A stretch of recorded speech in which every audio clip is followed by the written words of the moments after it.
Okay, how you doing? Welcome to today's video. Today we're going to talk about 7 realities about stopping drinking alcohol.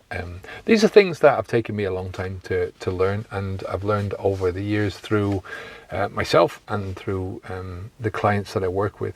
And these are not going to happen to everyone. They're not going to happen in this way. There's no sequence to them. There's even the time frame is going to vary in certain circumstances, and often these things won't show up for a month, at least a month after you've stopped drinking alcohol, some for several months, and some for several years, as I'll talk about later when I'm talking about one of the particular things for today. All right, so let's get on with the video. I'll show you where I am today. I'm back down in Guatemala. There's a few people around today. It's a lovely day. I'm going to go out for a walk soon. A bit windy again, but there you go. That's the way it is. Right, so first of all, stopping drinking alcohol is not a magic bullet.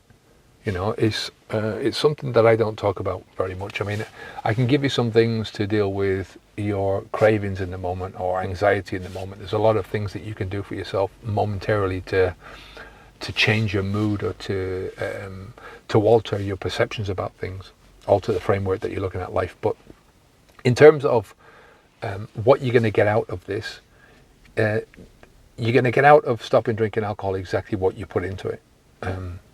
Habits. This is the thing that we have to deal with the most here, is the habit of drinking. And you really have to understand that your habit has been built up over a long time, and it takes a long time for you to reduce that habit, to break it down. Not as long, I don't think, because in the building up of the habit, it's done over a gradual time, but you're not thinking about it in terms of building up. Here, we're working on principles of self-determination, and we're trying to change your habits deliberately. And that makes a difference in how quickly these habits can be broken down. So I think just thinking about magic bullets can be detrimental to your journey. It can be damaging to your journey because you're expecting something that can't happen. It's thinking along the lines of instant gratification again. And that's what we're trying to get away from in general. The second thing is that it's only when you actually do stop the drinking alcohol that the actual work begins, and that you can make a lot of progress in life. Often it's you get stuck into a way of behaving which alters your way of thinking, which then alters your perception on the world, and everything becomes like a vicious cycle. And people, what the general consensus is that something will happen from the outside that will change what you're doing on the inside, and it doesn't work like that.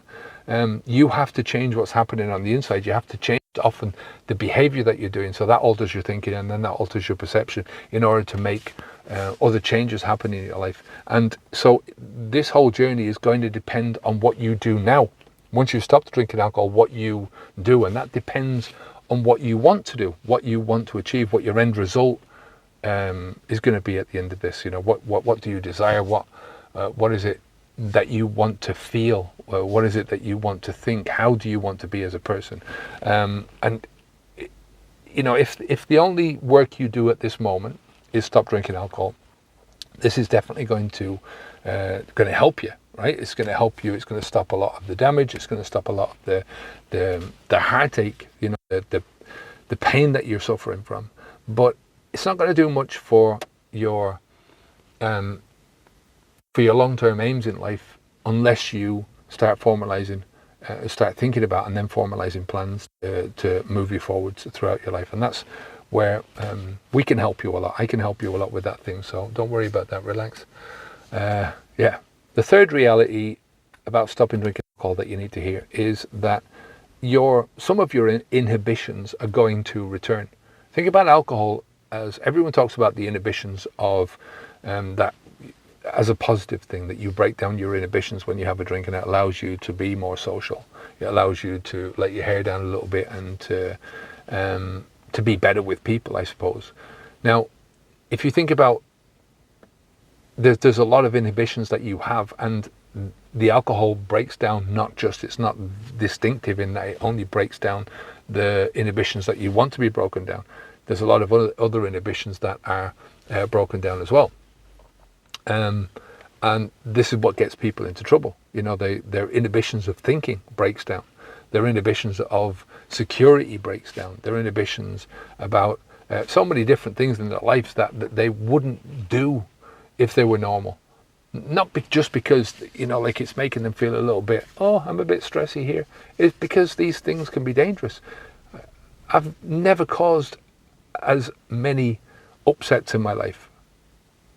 I've never had as many injuries in my life. I've never said so much shit to people in my life than when I was breaking down my inhibitions with alcohol, and because I was breaking down my inhibitions with alcohol. So that's the first thing you have to understand, is ask yourself, inhibitions to what? Right? Inhibitions to what? And then, like I said, the breaking up the habit takes time, but this is something that you will never have to go through again once you stop putting this shit into you. Once you stop altering your mind in this way, you won't have to think about things from the perspective of, oh, what am I going to say today? What did I say last night? What way am I going to behave? How did I behave last night? This Jekyll and Hyde personality, and it's not a Jekyll and Hyde from the perspective of Robert Louis Stevenson. It's kind of a pathetic Jekyll and Hyde person that you turn into a pathetic version of Mr. Hyde. But then when you come out of your stupor, you have created a more pathetic vision and version of yourself.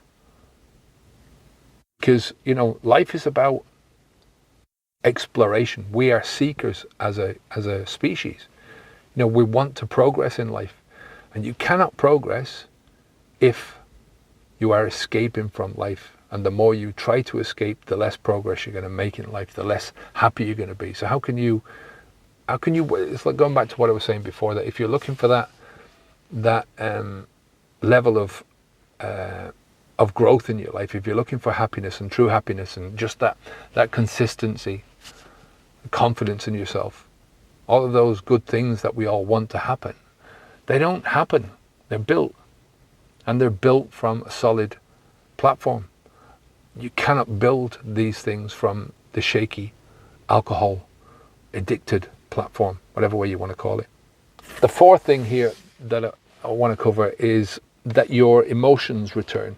And I'm not saying that all your emotions disappear, but some of the emotions, I think that most of your emotions, or a lot of your emotions, become tethered to the alcohol. So what I mean by that is that your happiness emotions, your emotions of being happy and being content and all those kind of things, become linked to alcohol, because you think, well, I can't have fun without alcohol.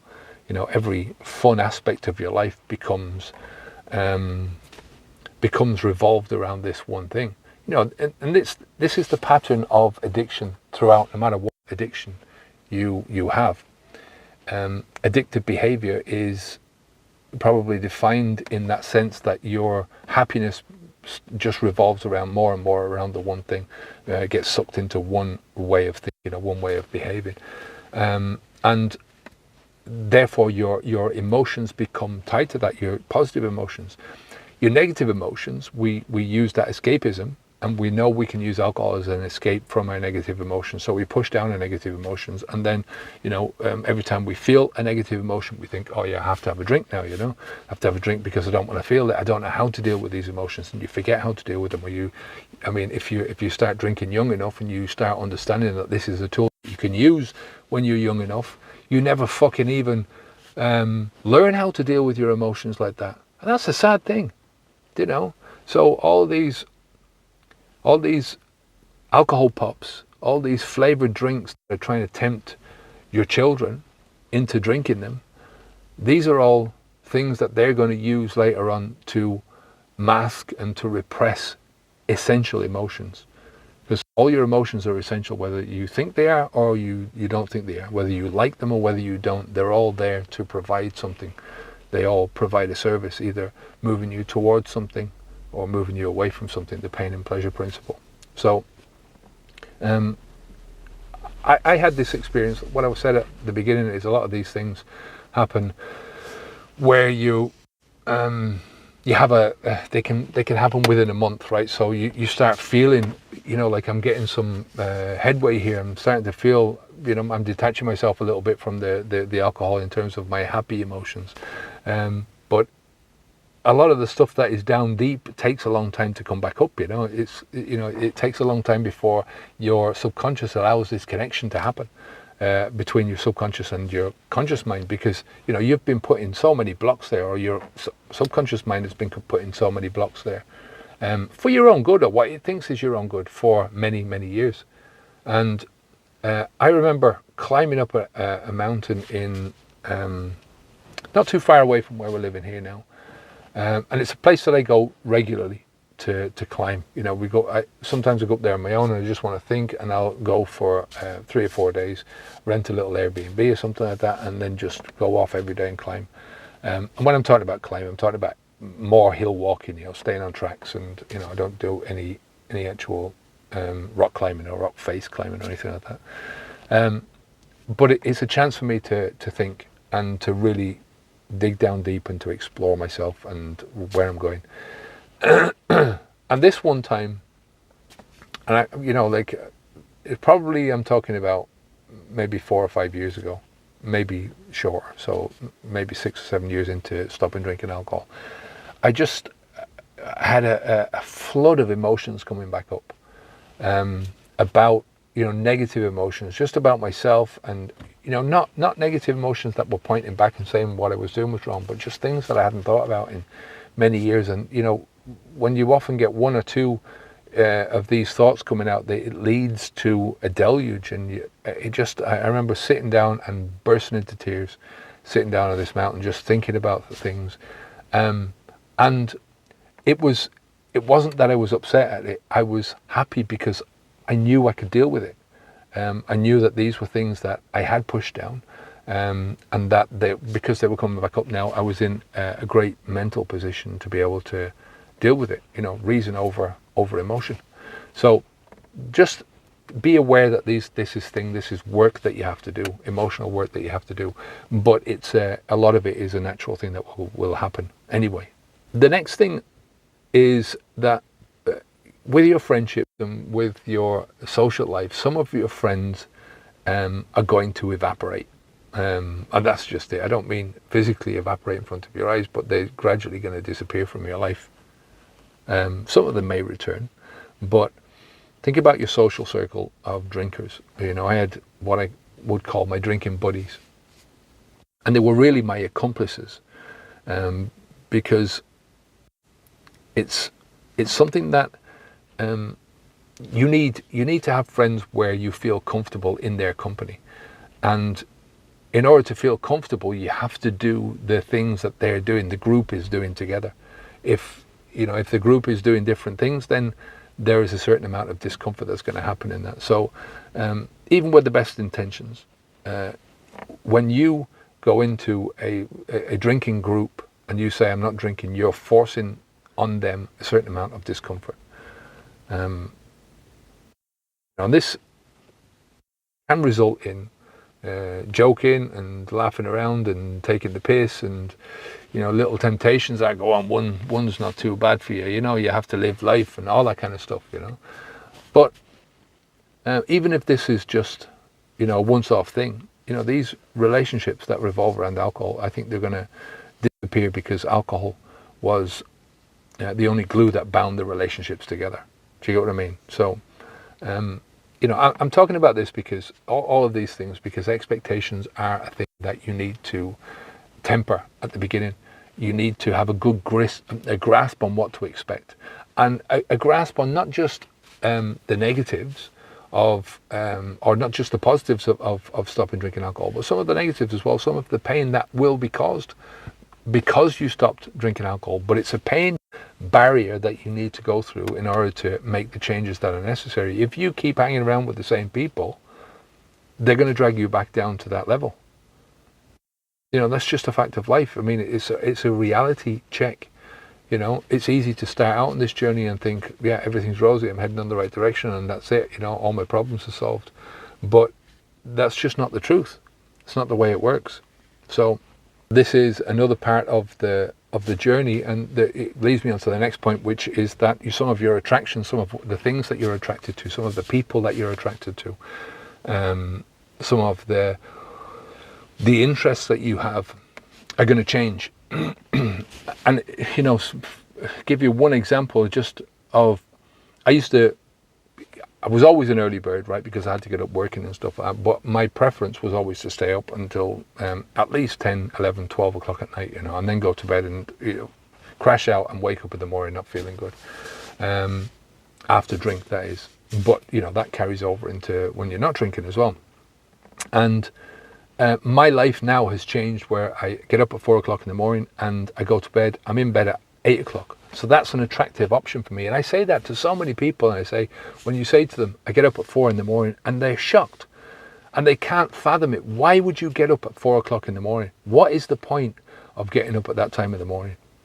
And it's unbelievable the amount of, there's an old saying that the more sleep you can get before midnight, the better you're going to feel in the morning, the better sleep you're going to get.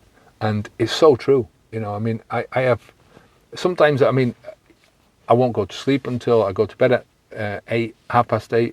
I won't be asleep until maybe 9, 9:30. Sometimes I get into bed and I'm gone, and I get 8 hours sleep. Sometimes I only need 7 hours sleep. Sometimes I'm 6 hours sleep and I might feel a little bit tired waking up, but I feel grand once I get up. But that's just one of the areas where once you take alcohol out of the equation, then the way that you look at life changes, and therefore the things that you're attracted to, your perceptions change, and the things that you're attracted to because of that change, right? So just be wary of that. That's another thing to just think about. It's a reality that you have to think about. And I think the last one, number 7, and this is an emotion, but it's not really an emotion. It's sort of a beating up stick that people use in themselves, and that's unwanted feelings of guilt or shame or remorse. These things are going to happen for you, right? There is no way around that. Even I think one of the better things that AA do is to get you to take stock of who you are and what you've done and the people that you've offended, or I don't mean looking at it like that, but to look at is to take stock of yourself, to see where you are as a person, right? Not as judged by anybody else outside, but as you would judge yourself, right? Based upon the values that you have, based upon the principles that you hold, based upon what you think is virtuous. And one of the things that I discovered when I stopped drinking alcohol, and I had a bit of time, again, talking about time frames here, was that my virtues and my principles, my values, had all been diluted because of the alcohol. People talk about you lying to other people, you doing things to other people. The most harm that you do in this is to yourself and to your own core being, that person that you are. You cannot damage anybody else more than you can damage yourself, and more than you will damage yourself with alcohol. Because as I said before, every time you escape from life, you escape from thinking, and you escape from the repercussions of not doing the things that you need to do. One of the things that is often said for people who have just or trying to get away from any addiction is to deal with things on a moment by moment basis, to deal with the basic things in life, taking out the rubbish, cleaning the floor, getting rid of shit in your house, just doing these basic things, because it brings you down to reality, right? And that's an important thing. So, think about the things that you've done, the people who may have tried to help you out in the past, who might have tried to sort of say to you, listen to what you're doing. My dad used to always say to me, watch your liver, be careful of your liver. That was his way of saying to me, what the fuck are you doing? You're drinking too much. But he was too nice to say it like that. But it was, watch your liver, be careful of your health, he used to say to me. Are you getting enough sleep? Are you eating enough food? That was my dad. And it was such a nice way for him to, but I never listened to it, and that's the problem. But think about those people, and apologize to those people who need to be apologized to. Don't think that you have to apologize to everyone, and don't think that you have to go around apologizing to everyone immediately. This can happen over time, right? So just get on with life there. The point is that you're not continuing on this behavior now, right? You're finishing with one thing, this damaging behavior that you're doing. You're finishing with that and you're moving on. And this is the thing that you need to do. So there's no point in dwelling on the shit that's happened before, on the regret, on the shame or the remorse, any of those things. Because what you're doing then is you're bringing the past into the present, and you're poisoning your present with the past. And you don't want to do that. There's no point in doing that, because that is the thing that was one of the things anyway that will likely lead you back into that trying to escape in the first place, because you're beating up on yourself. Right? So just think about this again for the final message. A lot of these things that are going to happen to you may not happen to you. You might not get one or two of these things. I'm saying that most people will get some of them, if not all of them. They won't happen in any sequence. There's no rhyme or reason to them, but they will happen slowly but surely, right? Most of them. There is no time frame. I mean, like I said, some of them happened to me within days of stopping drinking alcohol, and some of them took several years for them to happen. But this is a good thing. This is a sort of repairing yourself phase in the journey, and it's something that you have to do, something that you have to face off. It's part of that breaking down the habit and building new habits and building your new values and your principles and virtues. I never liked the word virtue, but I love it now, because it's something that I can say to myself, well, this is something that I hold dear to me. This is a way of thinking. This is a principle that I hold dear, or this is a value in my life. And then that value is leading to this principle that I have. And then that is leading to the virtue in my life. And it's those virtues that will keep you going on the straight and narrow. Forget about the religious aspect of that, the spiritual aspect. Think about it as a more practical aspect of living a virtuous life. So I'm going to leave it there for today. If you haven't signed up for the Quick Start Guide yet, the Quick Start Preparation course, this is a preparation course that is not just designed for getting you prepared to stop drinking alcohol. It's designed for any preparation, right? So we're talking about alcohol in it, but it's designed to give you some clarity about where you are, clarity about where you're going to go, and therefore just a bridge over certain expectations, negative expectations especially, and give you the confidence that you can do this, and allow you to easily step across that line with a bit of courage. So always on that verge of trying to encourage you. That's what these videos are all about, trying to encourage you that you can do this, that the quitting drinking alcohol part of this is simple. It's not a complicated thing. You stop drinking alcohol. Then what comes after that is, can be complicated, but it can be very simple as well. It's a simple life. The more complicated you make life, the more complicated it becomes, and the more, it's just, no, it's not a good life to live. Life itself in general is just simple. It's doing the small things right and trying to put a smile on your face every day and build up an overall level of contentment. Stop looking for happiness spikes in your life and look for that level-headed, balanced contentment. All right, take care of yourself, and I'll speak to you in the next video.